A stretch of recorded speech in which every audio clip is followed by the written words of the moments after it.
आपल्या मुलामुलींसाठी आपण अनुरूप स्थळे शोधताय? आता आपला शोध येथे येऊन संपतो. आता आपली चिंता संपलेली आहे. आपल्या मुलामुलींसाठी अनुरूप जोडीदार शोधण्याचा निवडण्याचं एकमेव केंद्र शादीबंधन वधूवर सूचक केंद्र. या संस्थेमध्ये सर्व समाजातील 70,000 पेक्षा जास्त स्थळे नोंदणी असलेले असे शादीबंधन वधूवर सूचक केंद्र. संपूर्ण महाराष्ट्रात आणि कर्नाटकात प्रसिद्ध असलेले एकमेव वधूवर सूचक केंद्र म्हणजे शादीबंधन वधूवर सूचक केंद्र, ज्यांच्याकडे आहे सर्व समाजातील सर्व जाती आणि पोटजातीतील 70,000 पेक्षा जास्त स्थळांची नोंदणी. आपल्या इच्छेप्रमाणे वर्गवारी करून अनुरूप स्थळे निवडण्याची सुविधा. एक वेळा जोडले जा आणि आपलं जीवन सफल करून घ्या.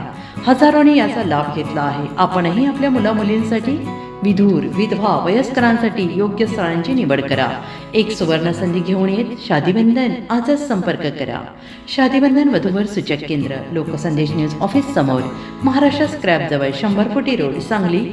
पिनकोड 416416. Customer care number 9922864545. आमच्या वेबसाईटवर स्थळे पहा. आमची वेबसाईट आहे www.shadibandhan.in.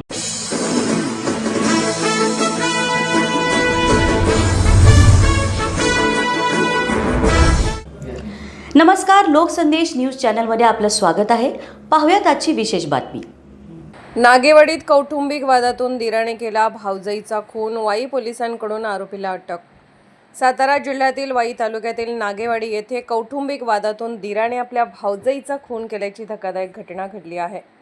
या घटनेमुळे संपूर्ण वाई तालुक्यात मोठी खळबळ उडाली असून परिसरात दहशतीचे वातावरण पसरले आहे. मिळालेल्या प्राथमिक माहितीनुसार नागेवाडी येथील संबंधित कुटुंबात गेल्या काही दिवसांपासून घरगुती कारणावरून कुरबुरी सुरू होत्या. आज या वादाने उग्ररूप धारण केले आणि संतापलेल्या दिराने आपल्या भावजईवर जीव घेणा हल्ला चढवला. या हल्ल्यात गंभीर जखमी झालेल्या भावजईचा जागीच मृत्यू झाला. घटनेची माहिती मिळताच वाई पोलिसांनी तातडीने नागेवाडीत धाव घेतली आणि पळून जाण्याच्या तयारीत असलेल्या आरोपी दिराला शिताफीने ताब्यात घेतले. कौटुंबिक भांडणातूनच हा प्रकार घडल्याचा प्राथमिक संशय पोलिसांनी व्यक्त केला असून हत्येमागील नेमके कारण शोधण्याचे काम सुरू आहे. पोलिसांनी मृतदेहाचा पंचनामा करून तो शवविच्छेदनासाठी पाठवला असून आरोपीवर खुनाचा गुन्हा दाखल करण्याची प्रक्रिया सुरू करण्यात आली आहे. भर दिवसा घडलेल्या या घटनेमुळे नागेवाडी गावावर शोककळा पसरली आहे. सातारा प्रतिनिधी प्रवीण नवघरे. अशाच विशेष घडामोडींसाठी आमच्या YouTube चॅनलला सबस्क्राईब करा, फेसबुक पेजला लाईक करा आणि इन्स्टाला फॉलो करा.